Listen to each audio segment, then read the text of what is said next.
వాళ్ళ భాగస్సు పొంది తీరడానికి కృపా భాగ్యం దేవుడు మనందరికీ కల్పించి తీరినందుకు దేవునికి ప్రత్యేకంగా వందనాలు. దేవుడు మనందరినీ కూడా దీవించును గాక. ఈ ఒకటిలో మనం చదివిన వాక్య భాగంలో మనం తెలియకొద్దాం. ద్వితీయోపదేశకాండం 23వ అధ్యాయంలో దేవుడు ఆరాధనకు అదే రీతిగా దేవుని యొక్క సమాజములు ఏ రీతి కలిగిన వారు పాలభాగస్తులై ఉండి తీరాలి అన్న విషయాన్ని దేవుడు ప్రస్తావించినట్టుగా బైబిల్ ప్రబోధించి తీరుతున్నది. ఒక విషయం ఎప్పుడు దేవుని బిడ్డలు తెలుసుకు తీరాలి, అందరికీ దేవుని యొక్క సమాజంలో ఆహ్వానం ఉంది, కానీ అందులో దేవుడు ఎన్నుకున్న వారు చాలా తక్కువ మంది. ఆహ్వానం అందుకే దేవుని యొక్క సంఘం లోపలికి సమాజం లోపలికి అందరికీ ఆహ్వానం ఉంది. కొందరు మాత్రమే దాంట్లో నిలకడతం కలిగి ఉండగలిగి తీరేది. ఆ 23వ అధ్యాయం 1వ వచనం నుంచి 8వ వచనం వరకు చదివినప్పుడు ఎట్లాంటి వారు ఆరాధనలో లేకపోతే సమాజంలో ఉండకూడదు అన్న ప్రస్తావన అక్కడ రాయబడినట్టుగా మనకి కనబడుతుంది. దాని 1వ వచనం చదివినప్పుడు మనం చూడొచ్చు, శారీరకంగా అంగవైల్యం కలిగిన వాడు, లేకపోతే సంతాన భాగ్యం పొందలేని, లేకపోతే పిల్లలు కనలేని ప్రక్రియలో ఉన్నవారు దేవుని యొక్క సమాజంలో రాలేరు. వారు దేవుని యొక్క సమాజానికి పనికి రాని వారు. అర్థం చేసుకుని తీరాలి. దాని అర్థం నీ మూలంగా ఆత్మీయంగా ఎవడో ఒకటి జన్మింపబడి తీరాలి. ఆత్మీయ కొట్టురాయితనం ఉన్నవాడు సంఘానికి సమాజానికి దేనికి పనికిరాడు. మరి నువ్వు సంపాదించలేదంటే ఆ కుట్రాయితనంతో ఉన్నామంటే ఈ పగటి వేళ దానికి విడుదల పొందుకు తీరడానికి ఉపవాసం చేస్తావా, తలకెదురుగా నిలబడతావా, స్వార్థ చెప్తావా, ఏం చేస్తావా, నువ్వే చేసుకు తీరాలి. అందుకే బైబిల్ ప్రత్యేకంగా ప్రస్తావనించి తీరుతున్నది. ఆత్మీయంగా నీకు సంతాన భాగ్యము దైవంగా జన్మనిచ్చి తీరాలి. 2025వ సంవత్సరము ముగించి తీరడానికి ఇంకా 4 రోజులు మాత్రమే. నీ మూలంగా ఆత్మీయంగా ఎందరూ జన్మించారు, నువ్వు ఎందరికి జన్మనిచ్చి తీరగలిగావు. లేక నువ్వు నపుంసక బతుకులు ఆత్మీయ నపుంసకంతో ఉన్నావా, లేకపోతే ఆత్మీయతలో సంతానం కనలేని దౌర్భాగ్య స్థితిగతులు ఉన్నావా అన్నది ఒకసారి పరిశోధించుకు తీరాలి. అని అపోస్తలుల కార్యం 8వ అధ్యాయం చదివినప్పుడు ఇథియోపియా దేశం నుంచి చెందిన ఒక నపుంసకుడు ఆయన దేవుని యొక్క సన్నిధిలో దేవుని యొక్క సంఘములో పాలభాగస్థానం వహించుకు తీరేంతటి ఉన్న భాగ్య తరగతి కలిసి వచ్చినట్టుగా బయట ప్రస్తావించింది. దాని అర్థం దేవుని యొక్క బిడ్డలుగా అందరూ దేవుని యొక్క సమాజంలో ఏం చేయొచ్చు, అంగత్వం పొందుకు తీరొచ్చు. అందుకే దేవుడు ఇథియోపియా దేశానికి చెందిన ఆ గొప్ప వ్యక్తి నపుంసకుడైన సంతాన భాగ్యం ఆయన మూలంగా కలగకపోయినా దేవుడు ఆయనని ప్రేమించి తీరినందుకు దేవుడు ఆయనని సంఘం లోపల ఏం చేసుకు తీరారు, చేర్చుకున్నట్టుగా బైబిల్ ప్రస్తావించుతున్నది. ఆయనను చేర్చుకు తీరడానికి దేవుడు ఫిలిప్పుకి చెప్పిన దైవ సేవకుడను దేవుడు ఉపయోగించి తీరినట్టుగా దేవుని యొక్క వాక్యం బోధించి తీరుతున్నది. ఫిలిప్పు చేసిన పరీక్ష ఫిలిప్పు గురించి బైబిల్ చెప్పేది, ఆయన ఒక స్వార్థికుడు. తనకు ఆడపిల్లలు ఉన్నారు, 4 ఆడపిల్లలు, 4 కూడా ప్రవక్తలే. ఆత్మీకుల ఇంట్లో దారిద్ర్యులు పుట్టరు, ఆత్మీకుల ఇంట్లో ఆత్మీకులే పుడతారు. మరి నువ్వు ఆత్మీయతలో ఉండి నీ ఇంట్లో దారిద్ర్యత శరీర పిల్లలు పుడుతున్నారు కదా అని అర్థం, నువ్వు విచారణ నీ ఆత్మీయత ఎక్కడ లోపం వచ్చి తీరింది. అందుకే ఫిలిప్పీలు ఒక స్వార్థికుడు కాబట్టి తన పిల్లలు కూడా ఆత్మీయ పరివేశంలో ప్రవచనాలు చెప్పి ఇతరులకు విడుదల పరిచి తీరేంతటిగా, ఇతరులకి దేవుని యొక్క సందేశం బోధించి తీరేంతటిగా ఉన్న ప్రణాళికలు ఆత్మీయతలో కొందరిని జన్మనిచ్చి తీరి ఆత్మీయతలో కొందరిని బలపరిచి తీరేంతటిగా ప్రక్రియలో జీవించినట్టుగా మనకు అక్కడ కనబడుతున్నది. అలాగే 23వ అధ్యాయం 1వ వచనంలో చెప్పుచున్నది, ఏం చేయకూడదు, అట్లాంటి వారు దేవుని యొక్క సమాజంలో ఏం చేయకూడదు, రాకూడదు అన్న రీతిగా ప్రస్తావించుతున్నది. రెండోదిగా మనం చదవగలిగి తీరితే 2వ వాక్యములో పరిశుద్ధ వివాహానికి ఎన్నిక లేని వారు దేవుని యొక్క సమాజంలో ఏం చేయలేరు, రాదు. ఒకసారి 2వ వాక్యం చదవండి, తెలుగులో పదం ఒకసారి నాకు కావాలి.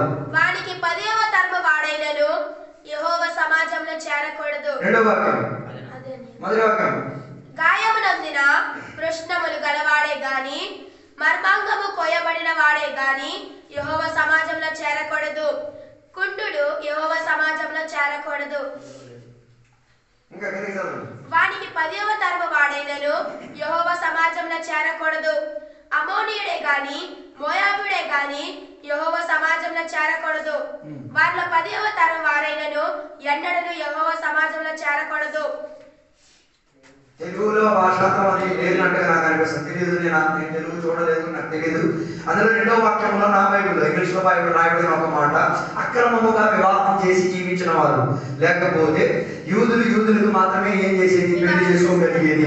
యూదులు అన్యుడికి పెళ్లి చేసుకొని సంతాన భాగ్యం పొందిన పిల్లలు కూడా దేవుని యొక్క సమాజంలోకి రావడానికి ఏం లేదు, హక్కు లేదు. దాని అర్థం దేవుని యొక్క సంఘ బిడ్డలు కూడా పరిశుద్ధ వివాహానికి ఏమి ఇచ్చేటటువంటి తీరాలి? ఘనతని ఇచ్చేటటువంటి తీరాలి. చాలా మంది పరిశుద్ధ వివాహం చేయక ఆటపాట చేయడం ఆపేసి ముందు పరిశుద్ధ వివాహం ఒకటి, తర్వాత ఈ ఆటపాటాన్ని కొనసాగించండి. కారణం ఏంటి? దేవుడి వివాహం అన్న ప్రస్తావన బైబిల్లో మొదటిగా చెప్పారు కాబట్టి వివాహం ఏమై ఉంది? ఘనత చెందే ప్రక్రియలో ఉన్నది. పరిశుద్ధ వివాహం గురించి చెప్పడానికి పరిశుద్ధ వివాహంలో ఆచరణకి రాలేని వాడు, నేను అనుకోవట్లేదు పరలోకంలో ఉన్న వివాహం ఇందులో నువ్వు వెళ్ళొచ్చని నేను అనట్లేదు. మరి నువ్వు దౌర్జన్యంగా ఊరికి వెళ్ళిపోతానంటే నీ ఇష్టం, నీ కష్టం, నాకు దాంతో సంబంధం లేదు. నేను చెప్పొచ్చేది మాట, అటువంటి వారిని ఎటువంటి వారు ఏ రీతి పరిశుద్ధ వివాహంలో ఏర్పాట్లు లేని వారు ఏ కారు దేవుని యొక్క మందిరములో వారికి పాలింపు లేదు. ఎందుకు దేవుడు వారు అట్లాంటి వారికి పాలింపు లేదు? కారణం ఏంటిది? దేవుని యొక్క వాక్యానుసారంగా ఒక ఇశ్రాయేలునే ఏం చేయగలిగేది? వివాహం చేసుకోగలిగేది. దాని ద్వారా వచ్చిన సంతాన భాగ్యం ఇశ్రాయేలుని పిలవబడి తీరుతారు. ఒకవేళ ఒక ఇశ్రాయేలుడు ఒక అన్యుడిని పెళ్లి చేసుకుంటే, ఒక అన్య దేశస్తుడిని పెళ్లి చేసుకుంటే పుట్టే సంతానం సమ్మిశ్రిత జాతిగా మారి తీరుతుంది. అలాగే దేవుని యొక్క బిడ్డలు వివాహ విషయంలో ఏం చేయాలి? జాగ్రత్త పాటించుకు తీరాలి. ఇది పరిశుద్ధ వివాహం కానప్పుడు నువ్వు పరిశుద్ధ వివాహం అటెండ్ చేయలేవు. ఇది పరిశుద్ధ వివాహం కానప్పుడు నువ్వు పరిశుద్ధ వివాహంలో పాట పాడలేవు. ఇది పరిశుద్ధ వివాహం కానప్పుడు నువ్వు సంఘములో దూరి రావచ్చు, కానీ పరలోకం నీకు అంగీకరిస్తారా లేదా? ఈ పగటి వల్ల దాని గురించి నీకు ఒక విస్తారణ నీకు కావాల్సి ఉన్నది. అందుకే బైబిల్ స్పష్టంగా చెప్తున్న 10 తరముల వరకు వారికి ఏం లేదు, అనుమతి లేదు. మూడోదిగా వెళ్ళి అమోనీయులు, మోయాబు దేశస్థులు, వీరెవరు కాదు, దేవుని యొక్క బిడ్డల ఇంటిలో నుంచి పరిగెట్టి పారి వచ్చిన లోతు లోతుకున్న సంతానం గురించి రాయబడినట్టుగా బైబిల్ ప్రస్తావించింది. అయితే తెలుసుకు తీరాలి, నువ్వు దేవుని యొక్క సన్నిధిని, దేవుని యొక్క సమాజాన్ని, ఆత్మీయ సమావేశం విడిచిపెట్టేది ఎన్ని సంపాదనలు పొందుకున్నా, ఎన్ని పిల్లలను కాసుకున్నా, ఎంతమంది ఆస్తి సంపాదించుకున్నా అవన్నీ నీకేం చేసి తీరదు. దేవుని యొక్క సమావేశంలో ఎక్కి తీరడానికి ఏమి తీరదు, సదుపాయం ఇచ్చి తీరదు. అయితే ఇవన్నీ మీరు చదువుకు వచ్చినప్పుడు మీకు చాలా భయం కలిగి తీరుతుంది. అలాగైతే ఎవరు దేవుని యొక్క సమావేశంలో ఏం చేయగలిగేది? చేరగలిగి తీరేది? ఎవరు దేవునితో ఆనంద చర్యలోకి రాగలిగి తీరేది అన్న రీతిగా బైబిల్ అక్కడ చదువుతున్నట్టుగా మనకి కనబడుతున్నది. అందుకే దేవుని యొక్క బిడ్డలారా, దేవుని యొక్క సమాజంలోకి ఎక్కి తీరడానికి దేవుడు కొన్ని వ్యవస్థని ఉంచారు. ఆ వ్యవస్థని దేవుని యొక్క బిడ్డలు అది ఆచరించుకు తీరాలి. అందుకే దేవుని యొక్క వాక్యం మనకి బోధించి తీరేది. మార్కొసు సువార్త పుస్తకం 1వ అధ్యాయం 15వ వచనంలో చదివినప్పుడు దేవుని యొక్క సమాజంలో ఎక్కి తీరడానికి మొదటిగా మారు మనసు పొందుకు తీరాలి. రెండవదిగా దేవుని యొక్క శుభ సందేశాన్ని ఏం చేయాలి? విశ్వసించగలిగి తీరాలి. అట్లాంటి వారు ఏం చేయొచ్చు? వారికి ఆహ్వానం ఉంది సంఘము లోపల ప్రవేశించుకు తీరడానికి. అందుకే దేవుని యొక్క బిడ్డలుగా ఒక విషయం తెలుసుకు తీరాలి. మన సంఘానికి 7 స్తంభాలు ఉన్నాయి. ఈ 7 స్తంభాలు సంఘానికి లేకపోతే ఆ సంఘం దేవుని చేతుల అంగీకరణ పొందుకునే సంఘం కాదు. సంఘం అని నేను చెప్పేది బిల్డింగ్ కాదు. సంఘం అని నేను చెప్పేది ఎవరో కట్టించిన ఒక గృహం కాదు. సంఘం అని చెప్పేది మనం, నేను అన్న వ్యక్తిత్వం ఏమై తీరింది? సంఘం అన్న రీతిగా పిలువబడి తీరింది. అపోస్తలుల క్రియలు 2వ అధ్యాయం 38వ వచనం నుంచి 42వ వచనం వరకు చదివినప్పుడు 7 స్తంభాల గురించి బైబిల్ ప్రస్తావించి తీరుతున్నది. 38వ వచనం మొదటి స్తంభం గురించి బైబిల్ చెప్పేది మారు మనసు. దాని అర్థం సంఘము లోపల చేరి తీరడానికి, సంఘములో పారభాగస్థ పొంది తీరడానికి నీలో ఏమి ఉండాలి? మారు మనసు అన్న ప్రక్రియలో ఉండాలి. ఒకసారి మారు మనసు కాదు, దైనందిన జీవితంలో ప్రతి మారు మనసు అన్న ప్రక్రియలో తీరాలి. రెండోదిగా బైబిల్ ప్రస్తావించేది నీళ్ళలో ముంచి వేసి బాప్తిసం అన్న ప్రక్రియలోకి ఎక్కి తీరాలి. మూడోదిగా చెప్పినంత మాట, అదే బాప్తిసానికి ఇంకొకటిగా హైఫై చేసేసి పరిశుద్ధాత్మలో ఉన్న బాప్తిసం, పరిశుద్ధాత్మ పొందడం, పరిశుద్ధాత్మలో ఉన్న బాప్తిసం పొందడం తేడా. అర్థం కాలేదనుకుంటా. కొందరు పరిశుద్ధాత్మ పొందారని చెప్పేసి పరిశుద్ధాత్మ బాప్తిసం పొందారని బోగాట చెప్పు తిరుగుతున్నారు. ఆ సంఘాలు కూడా కొందరు ఉన్నారు. దానికి దీనికి తేడా ఉంది. పరిశుద్ధాత్మ పొందడం, పరిశుద్ధాత్మ బాప్తిసం పొందడం దాంట్లో ఏముంది? సెపరేషన్ ఉంది. ఈ చేతులు కడుక్కోవడం, మునిగి తీరడం దాంట్లో తేడా ఎంత ఉందో అంత తేడా ఉంది పరిశుద్ధాత్మ పొందడంలో, పరిశుద్ధాత్మ బాప్తిసం పొందడంలో. అర్థం కాలేదనుకుంటా. ఎందుకు దేవుడు పరిశుద్ధాత్మను మనకిచ్చాడు? యేసయ్యను దేవుడిని ఒప్పుకు తీరడానికి, లేకపోతే సువార్త అన్న సందేశం నీ హృదయంలో కార్యం చేసి తీరడానికి, నిన్ను దేవుని దగ్గరికి జత కలిపి తీరడానికి దేవుని యొక్క ఆత్మశక్తి పరిశుద్ధాత్మగా ఏమని తీరుతుంది? కాస్త సహాయం ఇచ్చి తీరుతున్నది. దాన్ని మన భాషాంతరంలో చెప్పొచ్చు, కృప అని చెప్పొచ్చు. ఏ లిటిల్ ఫేవర్, కాస్త సహాయం అందించేది. దాని అర్థం ఎద్దుల బండి విపరీత భారం మోసేటప్పుడు ఆ ఎద్దుల బండి తోలుతున్న ఆయన ఒక భుజం ఇచ్చి తీరితే ఆ ఎద్దులకు ఎంత మాత్రం ప్రోత్సాహం కలిగి తీరుతుందో, అలాగే పరిశుద్ధాత్మ దేవుడు నువ్వు రక్షణ పొంది తీరడానికి ఏమిచ్చి తీరాడు? ఒక మెట్టు సహాయం ఇచ్చి తీరినట్ల. అలాగైతే ఆ సహాయంతో ఒదిగిపోవడం కాదు, దేని లోపలికి రావాలి? పరిశుద్ధాత్మ బాప్తిసం లోపలికి రావాలి. అందుకే యోహాను చల్లనీటిలో బాప్తిసం ఇచ్చినప్పుడు యేసుక్రీస్తు వారు ఏ రీతి కలిగిన బాప్తిసం? అగ్నితో ఏ రీతి తీరుతున్నారు? బాప్తిసం ఇచ్చి తీరుతున్నారు. అగ్నితో ఉన్న బాప్తిసం పొందిన వారు ఆ బాప్తిసం అన్న ప్రక్రియలో నడిచి తీరాలి. అందుకే దేవుని యొక్క వాక్యం సెలవిచ్చిన మాట, ఆత్మశక్తి పొందిన వారు ఆత్మలో నడిచి తీరాలి, ఆత్మలో ప్రయాణం అయితే. అందుకే రాత్రి నేను చెప్పాను, పరిశుద్ధాత్మను ఏం చేయకూడదు. ఆయన ఒక వ్యక్తిగా మీరు బోధించి, నడిపించి, బలపరిచి, సహాయపరిచున్నప్పుడు ఆయనని తొక్కేసి, ఆయనకి అవమానపరిచి, ఆయనకి నచ్చలేనివన్నీ నువ్వు చేసి పెట్టి, ఆయనతో ఏ రీతి కలిగిన అనుబంధం కేటాయించకుండా నువ్వు ఆరాధన చేసిన, పాటలు పాడినా, ఎన్ని పంటలు చేసినా, ఎన్ని పుణ్యకార్యాలు చేసినా, పరిశుద్ధాత్మ వేదన పడి తీరితే దానికి ఏ రీతి కలిగిన క్షమాపణ దొరికితే అనేక నిత్యం దేవుని యొక్క బిడ్డలు ఏ బాప్తిసం పొందిన వారు, పరిశుద్ధాత్మ బాప్తిసం పొందిన వారు ఆ బాప్తిసం పొందిన దానిని ఏం చేయాలి? ప్రస్తావించి తీరాలి. అది నీ ఆయాలలో కనబడి తీరాలి, అది నీ నడవడికలో కనబడి తీరాలి. 24 గంటలు అన్ని భాష మాట్లాడి 10 నిమిషాలు బూతులు మాట్లాడితే ఈ బాప్తిసం ఉంటుందా లేదా నువ్వే వివేచించుకో. అంటే కొందరు 24 గంటలు అన్ని భాష మాట్లాడేసి 5 బూతులు మాట్లాడితే ఎవడే వింటాడులే, అవ్వదు, జరగదు, అది నేనేం చేసి తీరొచ్చు, కలుషితం చేసి తీరు. దానికైనా బైబిల్ ప్రస్తావించేది అత్తరు వారి గుడ్డిలో గొప్ప చర్చ తెచ్చారు, అత్తరు పాడైపోయి తీరుతుంది. దీనికి మీరు బాగా అర్థం చేసుకుని రాదంటే ఎఫెసీ పత్రిక 4వ అధ్యాయం 30 నుంచి 22 నుంచి కిందకి చదివితే దేని మూలంగా పరిశుద్ధాత్మ దుఃఖపరిచి తీరుతున్నది, దేని మూలంగా కొందరిలో నుంచి పరిశుద్ధాత్మ బాప్తిసము వారిలో నుంచి కోల్పోతున్నదో చాలా మంది జీవితంలో అక్కడ రాయబడినట్టుగా మనకి కనబడి తీరుతున్నది. అలాగే బాప్తిసం పొందిన దేవుని యొక్క బిడ్డ ఏం చేయాలి? దేవుడు ఇచ్చిన ఆ బాప్తిస ప్రక్రియ సంఘములో రివీల్ చేయగలిగారు. అనే మొదటి కాల సంఘములో పరిశుద్ధాత్మ శక్తి ఎలా దిగొచ్చి తీరింది? అన్ని భాషగా దిగొచ్చి తీరింది. ఎందుకు అన్ని భాషలు ఇచ్చి తీరారు? దేవుడితో మాట్లాడి తీరడానికి, వారికి క్షేమాత్మ దిగొచ్చి తీరడానికి. అంతటితో సరిపోలేదు, అది బయట ఉన్న ప్రజలకి దేవుడి దగ్గరికి ఆకర్షణ చెంది తీరడానికి నువ్వు ఒక వేదిక కట్టి తీరుతున్నావు. అలాగైతే పరిశుద్ధాత్మ బాప్తిసములో నువ్వు నిండి దాని యొక్క ప్రస్తావన చేయలేకపోతే నువ్వే సువార్తకి అభ్యంతరపరిచిన గోడగా మారి. అర్థం కాలేదు. మరి నువ్వు దేవుడికి ఎదిరించి తీర్థంగా గోడగా ఉంటే ఈ రోజు ఉన్నది, రేపు ఉన్నది, అవతల ఉంటుంది. ఒక్కరోజు గోడ పగిలి ఏమైతే ఎవరు దానియాలు చూసిన కలలాగా ఒక అదృష్టి రాయి వచ్చి ఏం చేసింది? ఆ విపరీత పెద్ద ఎత్తైన ప్రతిమ ఏం చేసింది? తుత్తుని ఎలా పొడికేసి తీరిందంటే దేవుడిని ఎదిరించిన వాడు ఒక్క గడియ నిలబడొచ్చేమో, దాని యొక్క ఇంకొక గడియ జీవితంలో పొందని పొడి కూడా నీకు కనబడి తీరదు. అందుకే దేవుడు ఇచ్చిన పరిశుద్ధాత్మ బాప్తిసంలోకి సంఘం ఎక్కి తీరాలి, దానికి ప్రభావం ఇచ్చి తీరాలి. నేను పరలోకానికి చేర్చేంత వరకు పరిశుద్ధాత్మ దేవుని యొక్క బాప్తిసాన్ని ప్రస్తావించాలి, వాటిలో మునిగి తీరాలి, వాటిలో జీవించి తీరాలి.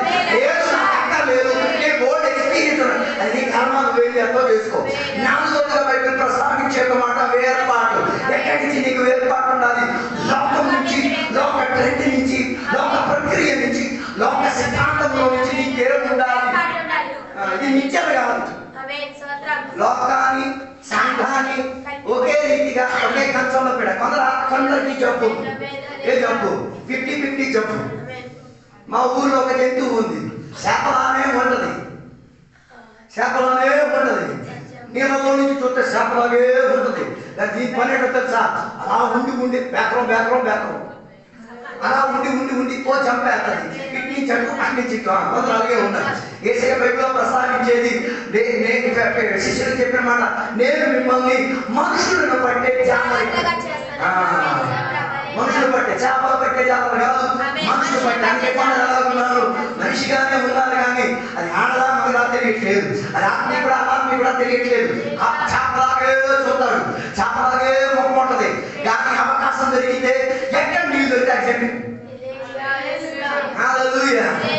అందుకే ఇక్కడ కొందరికి ఇప్పుడు కూడా పండగలు సాగట్లేదు. చచ్చిపోయిన భోజనం తినకపోతే తృప్తి అనిపించట్లేదు. ఆయన ఇవన్నీ చేసేసి పునాది ఎలా కొట్టేసి నిన్ను మరి సంఘం అని పిలవలేదు. అర్థం కాలేదు. ఈ 7 స్తంభాల్లో ఏదో ఒకటి పోయినా సంఘం అన్న ప్రక్రియ పడిపోతాం. అందుకే దేవుని బిడ్డలు దేవుడి తీరాలి, వేరుపాటు తీరాలి. చాలు భోజనం మనం తినలేదు, పుట్టినరోజులు మనం పాటించలేదు. యేసయ్య చేయలేనిది, శిష్యులు చేయలేనిది, ఆదిమ సంఘం ప్రస్తావించలేనిది, పాత నిబంధనలో ప్రస్తావన లేని ప్రక్రియను ఆచరించి ఏ దేవుడు సుఖపెడతావు? అర్థం కాలేదు. నీ దేవుడు సుఖపడతాడేమో. నేను బోధించే సత్యదేవుడు వీడు సుఖపడడు. దాని మూలంగా వచ్చేది మీరే వివేచించండి. అదో అందుకే ఏ డ్రై డే లేదు, ఫ్రైడే లేదు, ట్రైడే లేదు, ఉమెన్స్ డే లేదు, మెన్స్ డే లేదు, ఇంకేం డే లేదు. సామెతల గ్రంథం 15వ అధ్యాయం 15వ వచనం ప్రస్తావించేది దేవుని ఆనందించుతున్న హృదయానికి ఎప్పుడు పండగే. చలిదనం తిన్నా, అది ఒడియాలు తిన్నా అది సంతోషం. పండగకి ఇంటికాడ బిర్యానీ ఉన్నా తెగదు, సంతోషం ఉండదు. అందరి కోసం వండి పెట్టారు కానీ వీడికి సంతోషం ఉండదు, తిన్నోడికి సంతోషం ఉండదు. మా ఇంటికి వచ్చినప్పుడు చెప్పే ఒక ప్రశ్న, అది మేము అభిమానంతో చెప్పాలా ఏం చెప్పాలా నాకే అర్థం కాదు. ఏది పెట్టినా అది ఏదో మా ఇంటి విషయం అభిమానికత కారణం. మా ఇంట్లో అందరూ ప్రార్థన చేసి ఆ పనులన్నీ చేసి పెట్టి ఏ సామాన్లు తెచ్చిన కారణం తెలుసా? ఇవన్నీ మనం సొంతం తెచ్చినవి కాదు, ఎవడో కష్టపడి ఎవడో మోసుకొని ఎవరో తీసుకొచ్చి ప్రార్థన చేయమని చెప్తే దాన్ని తీసుకొచ్చి వేసినప్పుడు ఆటోమేటిక్ దానికి ఫ్లేవర్ వచ్చేది. అది అది అది దుష్ట సాత్తాను చేసినా పర్వాలేదు. తెచ్చినోడు ప్రయాసపడి తెచ్చాడు, వండినోడు ప్రార్థన చేసి వండాడు, తిన్నోడు ప్రార్థన చేస్తున్నాడు కాబట్టి అది ఎంత ఒకసారి ఒక పాస్టర్ గారు ఒక హౌస్ విజిటింగ్ వెళ్ళినప్పుడు ఇంట్లో ఉన్న కుమారుడు కొత్తగా పెళ్లి చేసుకున్నాడు. ఆ కూతురు వచ్చింది. ఆ ఇంట్లో ఉన్న వాళ్ళు బాధపడిపోతారని ఆ పాపకి ఏం చెప్పట్లే. కారణం అనేది పాపకు అంతగా వంటలు గిట్టలేదు, రావు. ఏదైతే ఎప్పుడెప్పుడు అయిపోతుందో తెలియట్లేదు. పాస్టర్ గారికి భోజనం పెట్టాడు, పాస్టర్ గారికి చెప్పార్థమైంది దీనికి ఏం కావాలి, ఒక పరిహారం కావాలి. పాస్టర్ గారు అన్ని భోజనం అని తిని స్తోత్రం చెప్పిన తర్వాత పాపని పిలిచారు. పాప వచ్చింది. పాప చున్నీ వేసుకుని రాయమ్మ అన్నారు. పాస్టర్ గారు నెత్తి మీద చేయించి ప్రార్థన చేసేవారు. దేవా టేస్ట్ రాకుండా, టేస్ట్ లేకుండా అభ్యంతరం వచ్చి తీరేట్టుకున్నా ఆ శాపం శక్తిని క్యాన్సర్ చేస్తున్నా, నేర్పించేది ఉప్పు వేసినా పప్పు వేసినా టేస్ట్గా మార్చినా. దానికి ఒక వాక్య ప్రస్తావన కూడా తెచ్చారు. నీకు అంచె దిగిపోబడతాయి, నీ పొట్టి దిగిపోబడతాయి. ఆ వాగ్దానం సత్యమైతే ఈ పాపలకు సంభవించారు. వర్షకాలం చేపల పులుసు తెచ్చింది. భాషగా తినలేక టేస్ట్ చేతులు నాకేశారు. అర్థం కాలేదు. అందుకే నీకు చెప్పి రావాల్సిన ప్రస్తావన లోకముతో మనకేం ఉండకూడదు, సంబంధం ఉండకూడదు. లోకం చెప్పింది బ్యాండ్ కట్టుకోమని చెప్పండి. ఏ బ్యాండ్? Fencing band. ఒక బ్యాండ్ కడితే ఫెన్సింగ్ వచ్చే ఫెన్సింగ్ అర్థం కాలేదు. ఒక బ్యాండ్ కట్టితే వచ్చే ఫెన్సింగ్ అలాగే మొత్తం మొదట కట్టియండి. త్వరగా బాక్స్ పెట్టడానికి సమయం అయిపోయింది. ఊపిరి ఆడతాడు. అదో ఒక బ్యాండ్ కాదు, ఫ్రెండ్ నిర్వహించి తీరేది. అదో అదే లోక ట్రెండ్. అర్థం కాలేదు. ఇప్పుడున్న కాలంలో క్రిస్మస్ ట్రెండ్ ఇచ్చేసారా, చెట్లు ఎత్తున్నారు, డెకరేషన్ చేస్తున్నారు, ఇంకేం చేస్తున్నారు, ప్లాస్టిక్ తెచ్చి పెడతారు. నైనా ఎందుకురా ఆయన వాటిని పండగ చేసుకోవడం. ఈ చర్చిలో ఎంతమంది తీర దశలో ఉన్నారు? ఓ 100 దొరికితే బాగుంది. ఒక 100 దొరికితే 100 రూపాయలు టికెట్ నుంచి పిల్లలకి ఇస్తామని ఆశపడిన ఎంతమంది తల్లులు ఉన్నారు, ఎంతమంది తండ్రులు ఉన్నారు, ఎంతమంది పిల్లలు కట్టు ముక్క ఇటు నవ్వి మింగేస్తే బాగుందని కొనుక్కోలేక మనసు బాధపడి తీరిన వాళ్ళు ఈ సంఘంలో ఉండేటప్పుడు ఇట్లాంటి పనులన్నీ చేసి పెట్టి లోకానికి సాదృశ్యం చూపి తీరితే ఆ బాధపడిన వాడి బాధ దేవుడు చూస్తున్నాడు. చర్చికి వచ్చి చూసేవాడు అన్నాడు, డెకరేషన్ అక్కడ కాదు, ఈ లోపల నేను డెకరేట్ చేసుకు తీరాను, నన్ను నేను వాక్యోపదేశంలో సరికొచ్చి తీరాను, నేను లోక కలుషితంలో నుంచి నేనేం చేశా మా ఇంటి దగ్గర ఉన్న పరిగెట్టింటికి వచ్చి బాబు మా చెల్లికి ఫోన్ చేసి చెప్పాడు, మీకు సంబంధం చూద్దామని చెప్పింది. మా చెల్లికి ఫోన్ చేసి చెప్తే ఆమె అంత డీటెయిల్గా చెప్పలేదు. నా దగ్గరికి వచ్చింది, బాబు నేను నీకు ఒక సంబంధం చూసి పెట్టాను. ఓకే సరే అన్నా. నేను ఆమెతో 2 ప్రశ్నలు, ఒకటి దేవుడి యొక్క సేవ చెల్లి ప్రార్థన, రెండోది నన్ను అలాంటి వాటి ఏది కూడా ఆశ ఉండకూడదు. బాబు అలా చెప్తే ప్రాబ్లం అయిపోయింది. నేను అలా మీరు చెప్పి నాకైతే నాకు ప్రాబ్లం అయింది. అదే కాదు. హలో, పెళ్లికి ఎవరు దొరికినా కట్టుకోవడానికి రెడీగా ఉన్న రోజులు ఉన్నారు. నేను అట్టంటోడు కాదు. 99 లేట్ అయినా నో ప్రాబ్లం. మరి మీరు పక్కింటోడు చెప్పిన దానికి మీరు పక్కన మీ ఇష్టం, మీ కష్టం మీరు అనుకోవచ్చండి. అది మీ ఇంటి తప్ప, నా ఇంటి తప్ప కాదు. నీ ఇంటి విషయాల గురించి మాట్లాడాల్సింది నీ ఇంట్లో ఉన్నాడు. ఎవరో సలహా చెప్తే నీ పిల్లలకు పెళ్లి చేసి పంపించడం కాదు. అలా చేస్తే ఆ సరదాగా చికెన్ మటన్ చేస్తావు. నువ్వు తెలియలేవు, కక్కలేవు, వాళ్ళు చేయలేవు.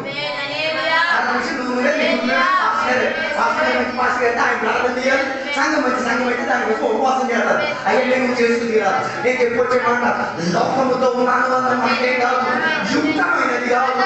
లోకం మనకి ఎప్పుడు శత్రువే.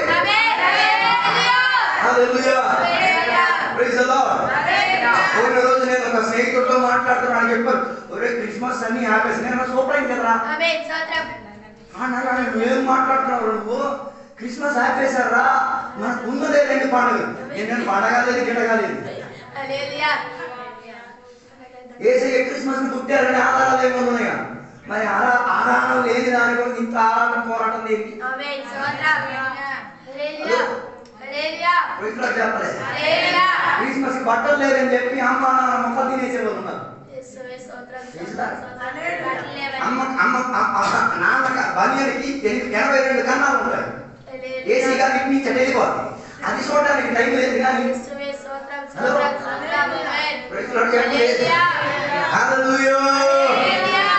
చెప్పొచ్చే మాట, మనకి ఇలాంటి పండుగలు ఆచరణలు ఏమి లేవు. ఇవన్నీ లోక ట్రెండ్, లోకం చూపించే. ఏమి ఆపుతారు? ఎందుకు ఆపారు? దీనివల్ల ఏమై తీరింది? ఆత్మీకులు ఎవడు,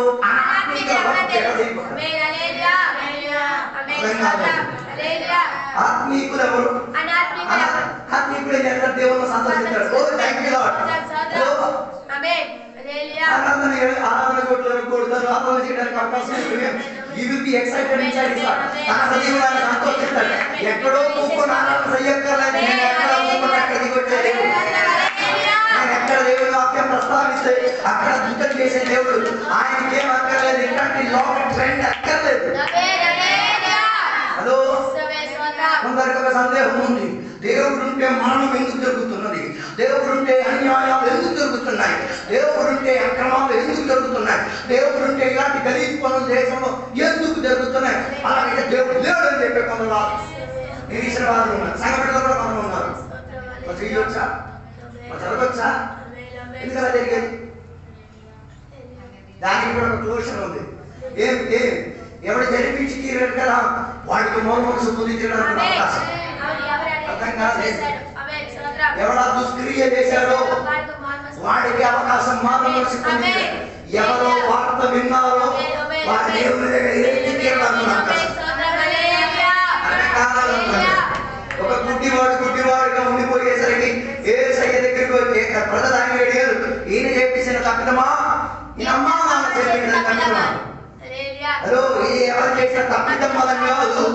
దేవుని యొక్క మహిమ కనబడి తీరడానికి, దేవుడు ఎవరో అన్నది తెలియబడి తీరడానికి. ఆదామవ్వలు దేవుని యొక్క మాటలు ధిక్కరించేటప్పుడు దేవుడు చెడ్డపరచగా శారగాన్ని నమ్ముంచకుడు అంటున్నారు కొందరు. శారగాన్ని నమ్ముంచకుడు కాదు, ఆయన వ్యక్తి స్వార్థం అధికంగా ఏం చేసే దేవుడు, ఎక్కించే దేవుడు. కొందరు పెళ్లి చేసుకున్నారు, వారికి వ్యక్తి స్వాతంత్రం ఎవరు, వ్యక్తి స్వాతంత్రం ఎవరు, శక్తి స్వాతంత్రం ఎవరు, జీవిత స్వాతంత్రం ఎవరు. దాని అర్థం వీడు కట్టుకున్నది దేనికి, పిల్లల్ని జైల్లో ఉంచడానికి. ఏ జైలు, వంటగది అన్న జైల్లో ఉంచడానికి. హలో, గత 22 సంవత్సరాలు ఎగురుతున్న చెనక పక్షిలాగా ఎగిరిన పిల్ల ఇప్పుడు అదే చెప్పలే, అదే రాదేమో. నాకు అందరికి అక్కడ సొమ్ము అయిపోయింది, ఇన్ని లోపలే నా జీవితం కాదు. ఎప్పుడు నువ్వు వంట చేస్తావు అప్పుడే అక్కడ ఉండాల్సింది, తర్వాత వేరే అలాంటి పూర్వం నేర్చుకోండి. ఏది తక్కువ సమయంలో పని అయిపోయింది. ఇది అలా లేదు, ఒకటి ఎలుగుతూ ఉంటే ఈ ఫోన్ ఎట్టేసుకుని కొనుక్కుని మాట్లాడి అది ఉండదో అది సావదు. హలో, నాతో లేదు అనుకుంటా. ఒక ట్రెండ్ మనం ఏం చేస్తుంది, ఆకర్షించుతుంది. దాని యొక్క తప్పులు పొరపాట్లు జరుగుతున్నప్పుడు దేవుడు నీకు అవకాశం ఏంటంటే అలాంటివి జరగకుండా నువ్వేం చేయాలి, లోకాన్ని దేవుడి దగ్గర ప్రార్థన చేయాలి. ఏమో అన్యాయం వర్తిస్తున్నది, పాపం పెరుగుతున్నది, లోక చేష్టలు ఎదుటి పైకి వస్తున్నది, దీన్ని అణిచివేసి తీరేగా నువ్వు రాలేవో. దీనికోసమే ఎక్కడి అక్రమాలు జరిగేటప్పుడు మనం చేయగలుగుతాం పని, మనం రివర్స్ అయిపోతాం, తుపాకీ పట్టుకుని దేవుని ఎదురు చేసేస్తాం. దేవుడా నేను నిన్ను నమ్మాను కదా, నేను నీకోసం ఉపవాసం చేశాను కదా, నేను కానుక పెట్టిలో వేసాను కదా, అవన్నీ దేని చేశావు. సో అండర్స్టాండ్, తెలుసు తీరు లోకం నీ మీద ఏం చేయడానికి అమెరికా సాతాను వేసే దగ్గరికి రాలేదా, 195 దేశాలకు ఆస్తి మొత్తం పట్టాకి సేవ చేతికిచ్చారు. మన విశ్వాస చేతికి ఆరాధన మానేసా డ్రాస్ చేసుకుని తిరిగారు. హలో, ఎన్నిసార్లు ఆరాధన ఎగ్గొట్టావు, ఎన్నిసార్లు ఆరాధన నిర్వహించలేదు. దాని అర్థం సాతాను ఆస్తి రాసించడానికి వేసావు, సంతకం పెట్టేసి వచ్చి కూర్చున్నావు.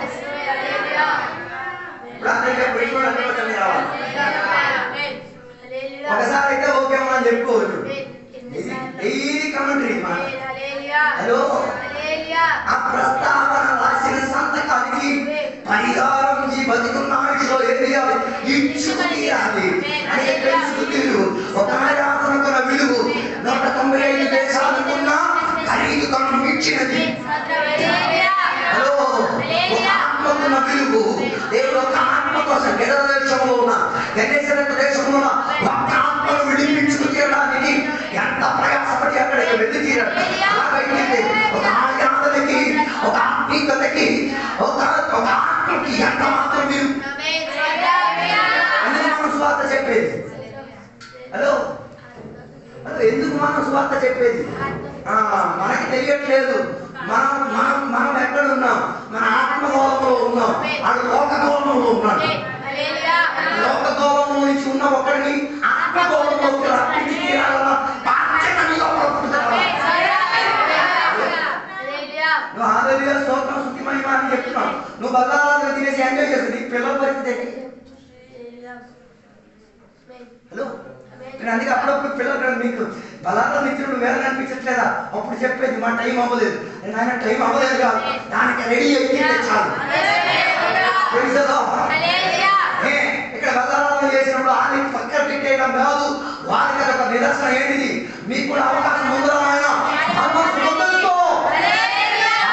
ప్రక్రియలో మీకు ఏసయ్య వాక్యంలో ఉన్నవాడు నిజాయితీ కలిగిన వాడిని, పాపం నీలో ఉందని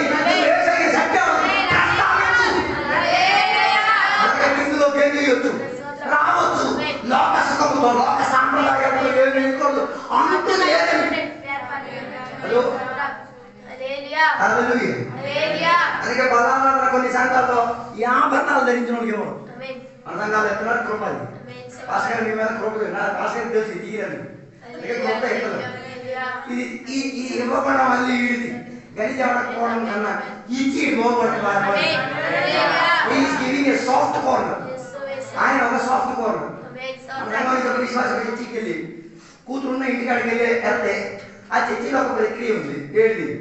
ఈ ధరించిన వాడు ఏ ధరించిన ఆయన ఏమేవాడు 300 మంది విశ్వాసం ఉన్నారు.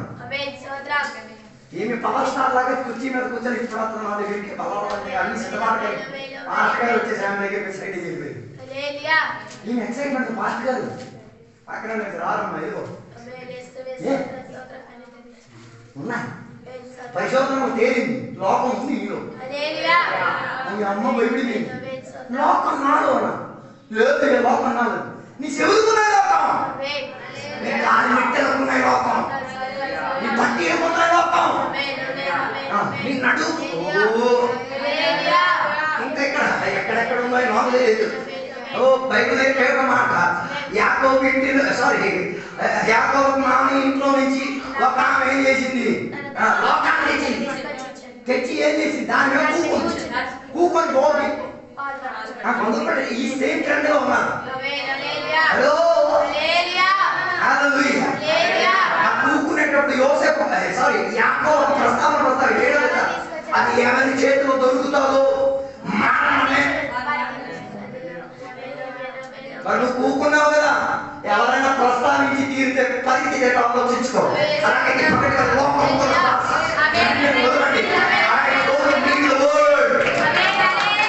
లోకం నీకు అనుకూలమైనది కాదు, లోక సిస్టమ్ నీకు అనుకూలమైనది కాదు. అన్ని చోట్ల నీ కేసు నమోదు అవుతుందా? అవదు. ఇది ఉండాలి.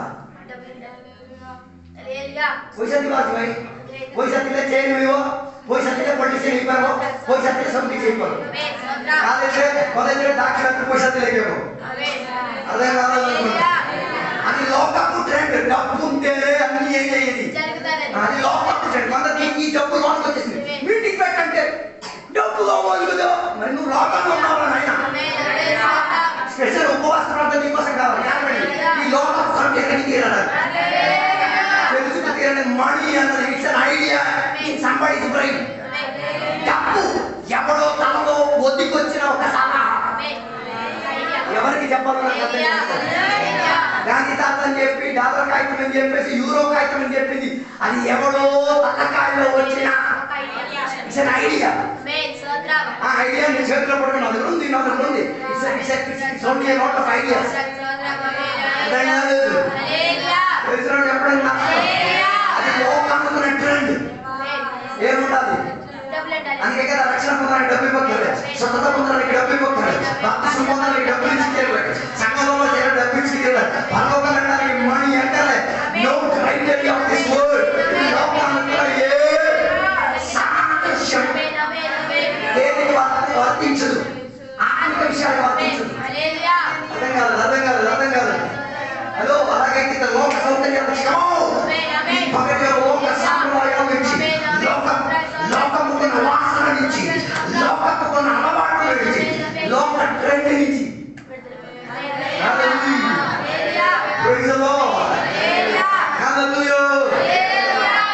అందుకే బైబిల్ ప్రస్తావించేది లోకముతో మనకేం ఉండకూడదు అందుకే బైబిల్ అక్కడ ప్రస్తావించేది ఈ వంకరతనం చెందిన జనము నుంచి మీరు ఏం చేయాలి సపరేట్ అవుట్ హలో అని కొందరికి వంకరాలు వస్తున్నాయి తిన్నగా ఆలోచించండి ఒకడు ఇంకా తిన్నగా మాట్లాడుతుంటే ఇది నెగిటివ్ వంకరగా ఆలోచిస్తాడు కదా ఏసయ్య వచ్చిన బాప్తిసం పొందడానికి వచ్చిన వారికి సర్వసత్వమానం పిలిచినప్పుడు అదేమనుకుంటాం మమ్మల్ని అదేంటది వంకరాలు వస్తుంది అర్థం కాలేదు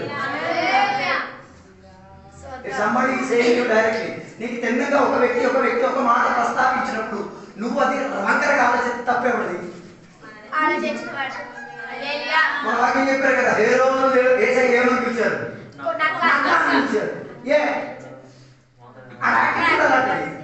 అరే వీడికి ఏసయ్య అంటే ఎవరో తెలియాలంటే తిన్న ఏసయ్య దగ్గరికి వెళ్ళచ్చుగా తెలిసిన ఇన్ఫర్మేషన్ ప్రకారం ఏం చేయాలి మరి ఎల్లలేనోడికి సలహా చెప్పకూడదు వంట రానివాడు వంటకేం చేయకూడదు అలా చేయకూడదు అందించి ఇచ్చుకో అంతే తప్ప సలహా చేసేది ఈ వంటలు పాడవడానికి కూడా చాలా మంది వచ్చి ఏం చేస్తారు ఉప్పాలే ఇది ఈ వంట చేసేటప్పుడు ఇట్లాంటి రోడ్డు పక్కకు పోయి ఆ వంట నేను చేసేది అసలు అమ్మమ్మ చేసేది చెప్పండి నష్టాన్ని పిలిచారు గలాత్య సంఘ బిడ్డలకి పౌలు గారు ఏమని పిలిచారు అవివేకులైన మూర్ఖులైన గలాత్య ఇలా నాటి నేటి కాలంలో అభిషేకులను పిలిచి తీర్థం మరుసటి వారం బొబ్బస్కాయలు ఎలా పుట్టుకొచ్చేదో కనబడతారు మరి ఎంత బాగా ప్రస్తావించేది ఓ అవివేకులైన గలాత్యులారా మేము చెప్పిన సువార్త కాక ఇంకొక సువార్తతో మీరు ఎంత త్వరగా ఏమైపోయారు మోసపడిపోయారు ఇవందరూ కూర్చున్నాడు అయ్యగారు చెప్పొచ్చుగా అయ్యగారు కొడుకు అయితే ఏంటి ఏం తిన్నాడు అనుకుంటున్నాడు నా వయసు ఏంటి నాకు తెలుసా నువ్వు చెప్పుకో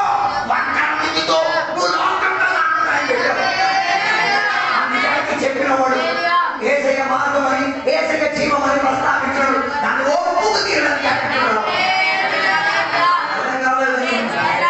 హలో ఇక్కడ మాట్లాడేది నేను కాదు నా చేత దేవుడు ఏం చేస్తున్నాడు నేను నమ్మేది ఈ పసిబాలు ఎప్పుడు ఇక్కడ పాత్ర ఎప్పుడు లేదు కదా ఆ పాప దగ్గర వచ్చి బైబిల్ పట్టేసి వాక్య ప్రసారం నేను చేస్తా నేను ఆనందిస్తా నేను ఆత్మను సొంతం అది అది నా రహస్య పాపాలు నీ నేల మీద పట్టి దోడి దేవుడు ఒప్పుకుంటా 95 years పాత శిష్యులే I am ready for the kingdom of God. దేవుని యొక్క రాజ్యం మీద పసిబాలు అవడానికి రెడీ పసిబాలు అవడానికి నువ్వు దాన్ని శుద్ధించకపోతే I believe even the stones can play the role.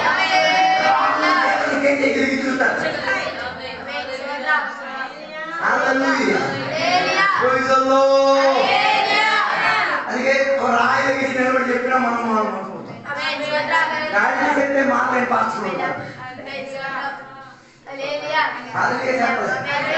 జ్ఞానం చెప్తే మాలని పాస్ పెట్టి మరి మనం చెప్పక్కర్లేదు ఎక్కడ వస్తారు దేవదూత వచ్చి లేపేసి భోజనం పెట్టిన మాలని పాస్ ఉన్నారు దేవుడు నీకు అప్పుడప్పుడు ఇలాంటి ప్రక్రియలో నడిపించేది లోకం నుంచి బయటికి సంప్రదాయం నుంచి బయటికి లోకం నీకు శాశ్వతం కాదు జన్మించే వేరే ఒకరి నుంచి నువ్వు వచ్చే సందేశం అయితే మరణించేటప్పుడు కూడా ఈ ఒక సందేశం విడిచిపెట్టి ఇంకొక లోకానికి ఎదిగి తయారైన అందుకే భక్తుల మరణం దేవుని దృష్టిలో శ్రేష్టమైనది యోగ్యత చెందినది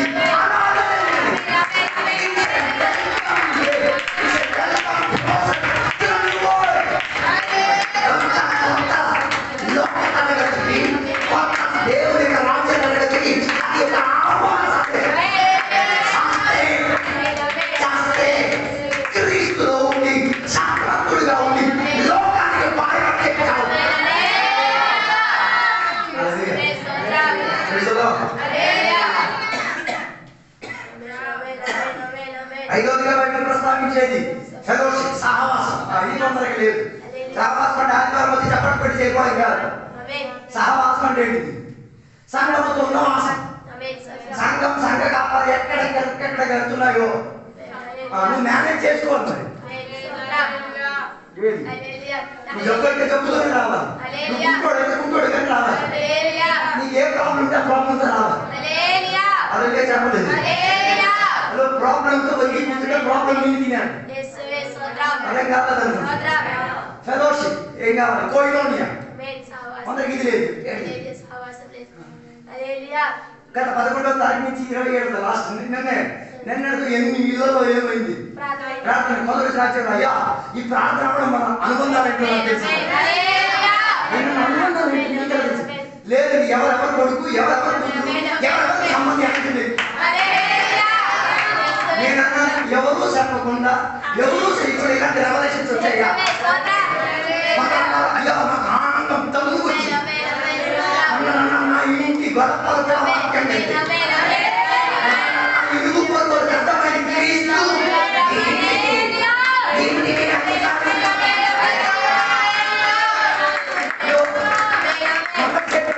రకరకాల వంట తినగలిగాను ఎప్పుడు ఒకటే తిన్నాను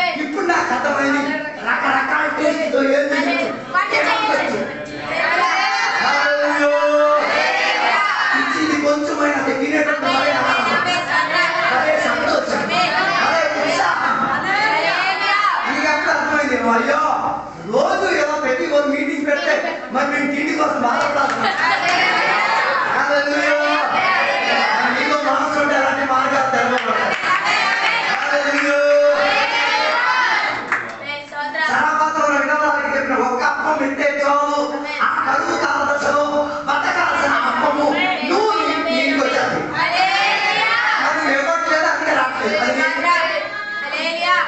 అందరి ఇంట్లో బోర్డు దిగి ఇంటికి వస్తే నీళ్ళు దొరకదు, రొట్టి దొరకదు, ఏమి దొరకదు. ప్రైజ్ అన్నట్టు మనం ఏం ఆశించుకోవాలి, ఏం ఇవ్వకపోయిన దేవుడు సమయం చెప్పాలి. కొన్ని ఇంటికి వెళ్తే మనకి సమృద్ధిగా దొరికి తీరేది కారణం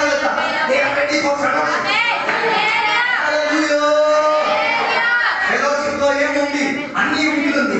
కలిసి భోజనం చేయాలి, కలిసి ఆనందించాలి, కలిసి ఏమగలగాలి, కలిసి ఏం చేయాలి, అన్ని విషయాలు సర్దుకోగలిగి చేయాలి. సహవాసంలో ఏమీ లేదు, సీక్రెట్ ఏం లేదు. అందుకే బైబిల్ యాకోబు పత్రిక ఒకరొకరు వారి వారి పాపం ఏం చేయండి, మీరు వివేచించండి. కోయిలోనే లేను, కొన్ని దాచి పెట్టి సెవెన్ పెట్టుకుని పెడతారు. కోయిలోనే లేదురా ఆయన, కోయిలోనే అంటే ఏం లేదు, సహవాసనే, శత్రువాసం, సహవాసం కాదు శత్రువాసం. శత్రువాసం అంటే శత్రు కొన్న పని ఏంటిది, సైలెంట్ కూడా అంటారు. సహవాసం అలా కాదు, everything can be open, everything can be discussed, every issue may be an issue of the church, every matter depends. Hello. అన్ని కారణం సమానికి ఏం అక్కర్లేదు, కోయిలోని అక్కర్లేదు. కోయిలోని లేకపోతే నేను సంగమం దేవుడు. హలో, తర్వాత బయటకు ప్రస్తావించేది బలారాధన. బలారాధన మనం ఏం చేయాలి, పాటించాలి, ఎందుకు పాటించేది, ఏసక నాటకతో రెడీ చేయడానికి, మన జీవిత స్థితిని సుప్రభతి చేయడానికి, విశ్వాసంలో నిలకడతో కలిగి చేయడానికి, ఏసక శివ మరణాన్ని జ్ఞాపకం చేయడానికి, ఏసక పునరుద్ధారణను ఆహ్వానించడానికి, అన్నిటికన్నా చివరి ప్రార్థన, ప్రేయర్. హలో, పోయిన రోజు ఎవరితో నేను చెప్పాను, ఒక రోజుకి ఎన్ని గంటలు ఉన్నాయి, దశంభాగం ఇచ్చేటప్పుడు ఆలోచించి ఇవ్వండి. 24 hours లో ఎన్ని గంటలు దేవుడు, అందులో ఎన్ని నిమిషాలు ప్రార్థన చేస్తాం, అప్పుడు దేవుడు ప్రేరేపణ ఇస్తారు ఎంత దశంభాగం ఇవ్వాలి.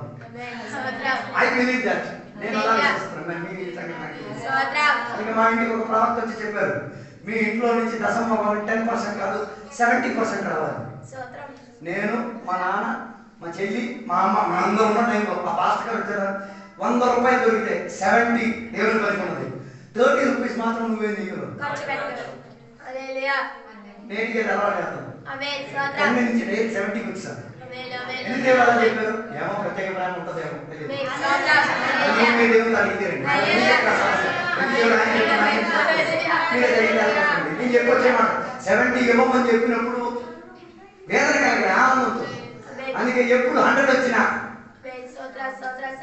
31 వచ్చేసరికి మనం చెప్తుంది ఒకటి అట్టించుకోవాల్సింది 70 అక్కడ దేవుంది. ఇచ్చుకో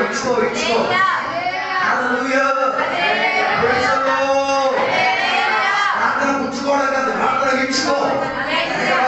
రాజుల కోసం మనం ప్రార్థన చేయాలి, నాయకుల కోసం మనం ప్రార్థన చేయాలి, సంఘం కోసం మనం ప్రార్థన చేయాలి, ఆత్మల కోసం మనం ప్రార్థన చేయాలి. సౌకర్యంగా క్షేమంగా దేశం ఉండి తీయడానికి ఏం కావాలి? So I got there are the prayer warriors, ప్రార్థన చేసే వీరులు. ఆ ప్రార్థన అంటే బలబలబలబల చెప్పడం కాదు, ఏకాగ్రత. ఏకాదశి కాదు, ఏకాగ్రత అంటే ఎక్కడ కూకున్నాం పరివేశం మర్చిపోవాలి. అందరికి ఇది చెప్పే ఫోన్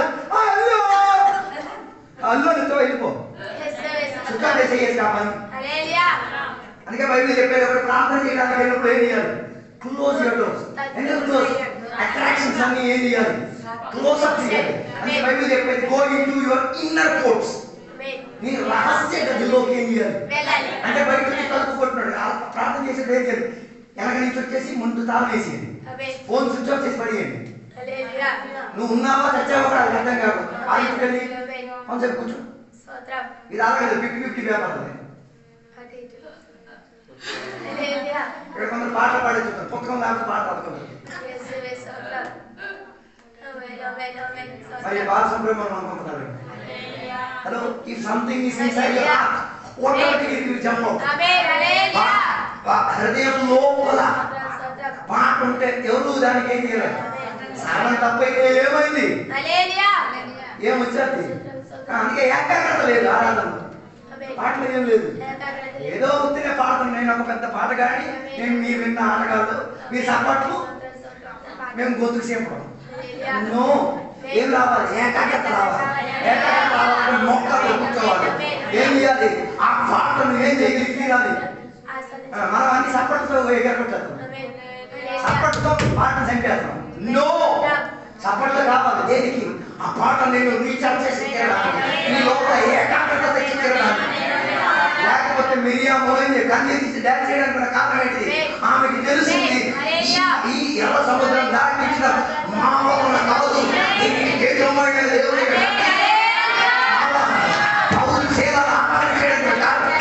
తెలుసు ఈ దేశానికి పర్యావరణ పట్ల చేయడానికి అధికారి ప్రార్థనలో ఏకాగ్రత ఉండాలి, ఆరాధనలో ఏకాగ్రత ఉండాలి.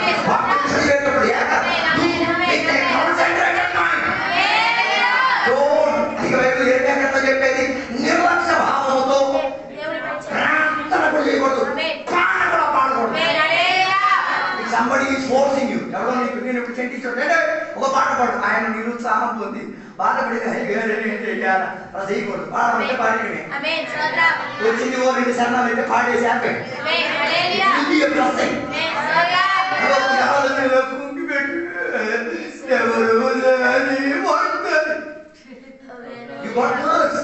శాపం ఇచ్చి పెట్టావు.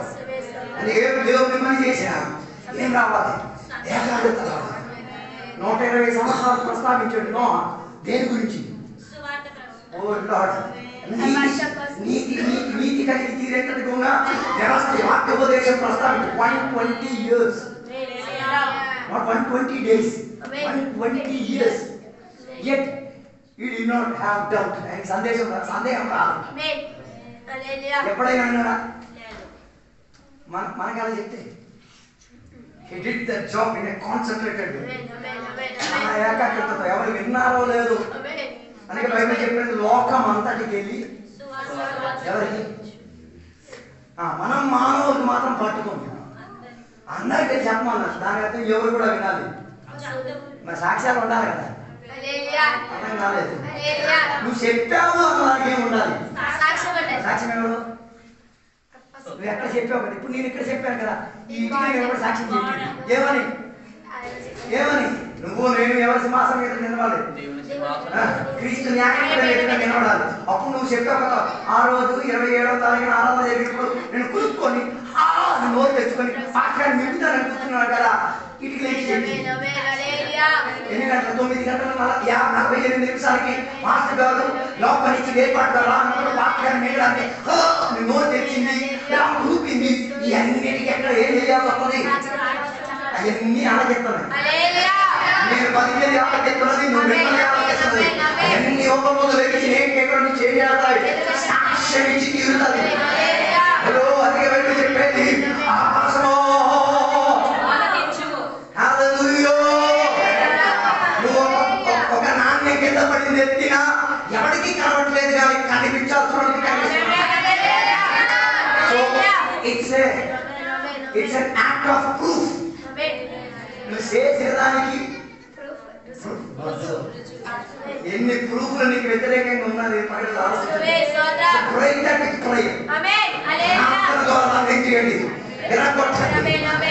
ప్రార్థన ద్వారా ఎరగొట్టగలిగిన ప్రార్థన ఏకాగ్రతతో అయితే మంట దిగింది, కుటుంబాలు మారింది, పరిస్థితులు చలనం జరిగి అద్భుతాలు జరిగి ఇంట్లో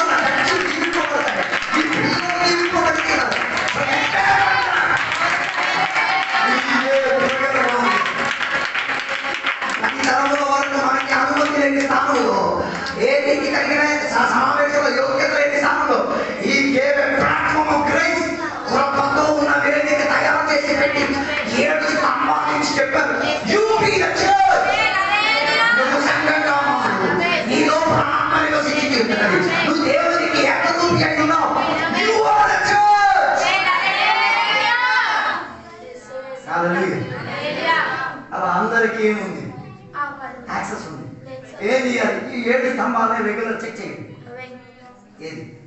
7 స్తంభాల గురించి చెప్పాను. చదివినారంటే యూట్యూబ్లోకి లైవ్లో చూడండి. 7 స్తంభాలు. ఈ స్తంభాలు ఎక్కడైనా అక్కడ డిఫెక్ట్ అయిందా? డిఫెక్ట్ అయితే స్తంభాన్ని రినోవేట్ చేయండి. ప్రార్థన తగ్గిందా? రినోవేట్. ప్రార్థన తగ్గిందా? ప్రార్థన లేదా? ప్రార్థన లేకపోతే హలో పరిశుద్ధాత్మ బాప్తిస్మం తక్కువైపోయేవా? పరిశుద్ధాత్మ క్రమమవుతా ఆ బాప్తిస్మంలోకి దిగుతుందా? లోక విషయంలో లోక పారంపర్యాలకు ఆచారాలకు దిగుబడుతున్నావా?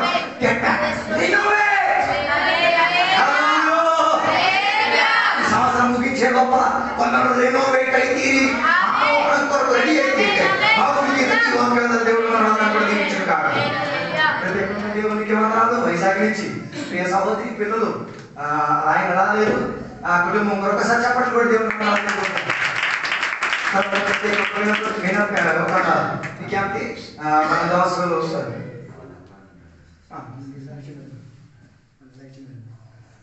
అదే రీతిగా ప్రతాప్ కూడా మన మధ్యలో వచ్చాడు. ఆయన కూడా సత్యపట్లు పోయిన రోజు మన గాంధీ బ్రదర్ ఉన్నారు. గాంధీ బ్రదర్ వాళ్ళ ఫ్యామిలీ మెంబర్ ఒక చిన్న బాలుడు సంథింగ్ 8 years ఉన్న ఒక కుమారుడు వారు ప్రయాణం వెళ్ళిన బండిలో ఒక అకస్మాత్తుగా ఒక ఘటన జరిగి ఆ బాబు దేవుని యొక్క సన్నిధిలో జరిగింది. ఆ కుటుంబం ఆ తల్లిదండ్రుల కోసం ప్రార్థన చేయండి. అధికంగా దుఃఖాక్రాంతులై ఉన్నారు. వారి పిల్లలు ఆ కుమారుడు ఆ మరణం అన్న ప్రక్రియలోకి వెళ్ళే దానిని ముఖాముఖి చూచి వారికి చాలా వేదన కలిగిన ఒక్కొక్కరికి శారీరకంగా చాలా బలహీనమై ఉన్నారు. ఆ పిల్లల కోసం ఆ కుటుంబం కోసం ప్రార్థన చేయండి. ఆ కుటుంబానికి దేవుడు సమాధానం ఓదార్పు దయచేసి తీరాలి. గాంధీ బ్రదర్ కూడా దానికోసమే రాలేదని నేను అనుకుంటున్నాను. ఆ గాంధీ బ్రదర్ కోసం ఆ ఫ్యామిలీ కోసం ప్రార్థన చేయండి. కొందరు సంఘ బిడ్డలు వెళ్ళి ఆ కార్యక్రమం జరిగిన సందర్భంలో వెళ్ళి కలవడానికి దేవుడు భాగ్యం ఇచ్చి తీరాలి. అందుకే ఈ విషయం మీరు అందరూ కూడా ప్రార్థనలో పెట్టండి. గాంధీ బ్రదర్ని ఆ ఫ్యామిలీని దేవుడు ఆ మానసిక ఒత్తిడి నుంచి విడిపించి దేవుడి యొక్క సమాధానంతో నింపి తీరడానికి దేవుడు సహాయపడి తీరుగాక దేవుడు సహాయం చేసి ఇప్పుడు సాక్ష్యం చెప్పడానికి సమయం. తర్వాత ఒక విషయం మర్చిపోయి మన మధ్యలో సుశాంత్ చాలా రోజుల తర్వాత ఒక్కసారి ఆయన కోసం చెప్పట్లు పెట్టి ముందు ఇంజిన్ వచ్చేసింది. ఇంకా భోగిలు 2 రోజులు పోయి వచ్చేస్తారు. ప్రార్థన చేయండి. ఎవరైనా దీవించినా పిల్లలు దీవిస్తారు. ఒక పాట పాడతారు, సాక్ష్యం చెప్తారు. తర్వాత పెద్దలకి సాక్ష్యం చెప్పడానికి స్టాండ్ స్పెషల్గా చెప్తావా? ఓకే, సరే.